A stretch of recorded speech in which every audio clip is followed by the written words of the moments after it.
บายดีวันนี้พบกับซองเดอะฮันเต้เนาะวันนี้เราจะไปเฮ็ดบุญอยู่วัดป่าภูเขาควายครับยังบ่เคยไปจักเทื่อกับรุ่นทางบ่เคยไปจักเทื่อลองมองว่าสิมีบุญหอดเกิดบ่ครับวันนี้ก็มากัน2คนเซฮายเลยขับรถตั้งใจขับรถ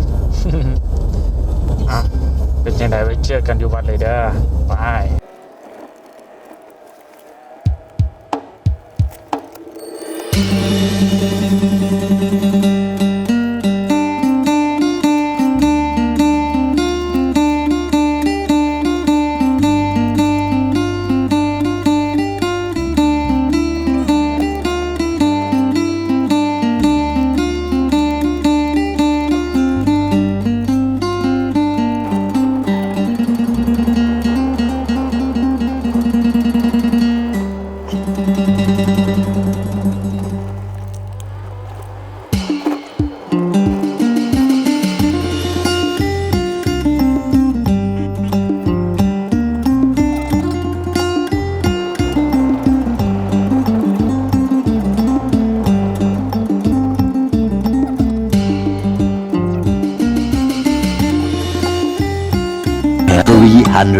346 minutes later.